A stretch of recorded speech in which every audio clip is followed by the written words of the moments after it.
you think there'll ever be a more improbable sort of 2 week period than when in the New York Knicks were sweeping the NBA with Linsanity? Did the first month of this season with the whole Bing Bong thing? Does that rank up there? Oh, no.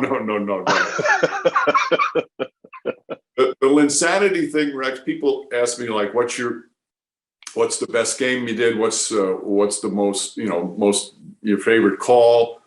My favorite 2 weeks of all time, the most fun I've ever had in broadcasting were those 2 weeks of Linsanity. Wow. I've always been a big fan of the underdog. I always like that role player who does so many things but doesn't get the recognition, whether financially or in the headlines. And so here this kid comes out of nowhere in a team that was just, they were reeling at the time. And for 2 weeks, he became maybe the most famous athlete in the world, playing at a level that very few have ever played on, to the point where, I mean, you couldn't wait to get to the arena. You couldn't wait for that next game to see what he was going to do next.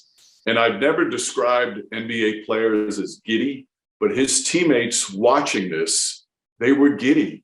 It was the joy they had for him and his success.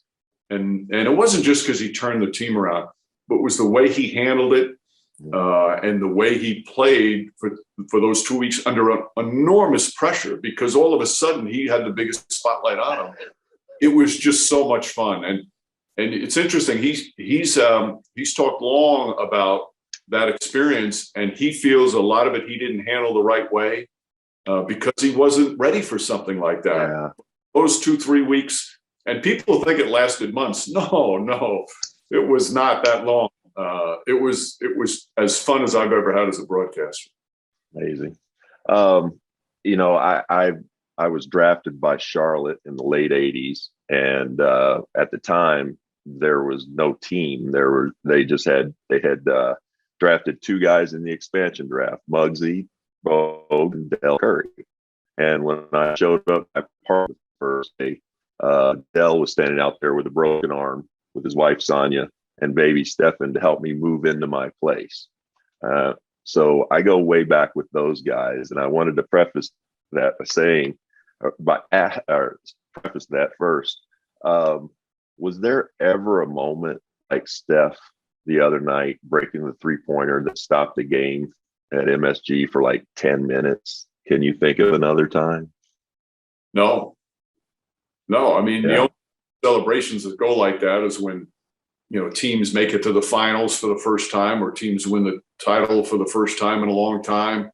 But no, for something like that. And tell me if you agree with this. I think a lot of it has to do with who he is as a person, and the way he plays the game, and also the fact that he looks like any guy that you might see down in the park when you're picking 10 guys in a pickup game. It's just, he has all the ingredients to make it so easy to root for him.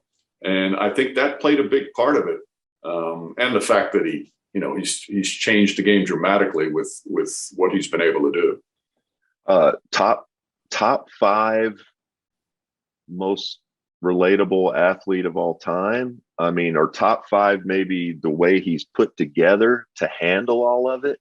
I've known him since he's a baby, and he's one of the more, I mean, not that he doesn't have his concerns and worries as we all do as people, but to be thrust into this where he didn't really become a star until after he was in the NBA. He didn't get it in high school, got it a little in college, but he had to really earn that. Can you think of anybody there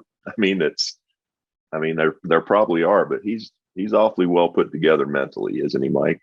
Well, Rex, I couldn't agree more what you said about that. Not everybody would be able to handle the spotlight the way he's been.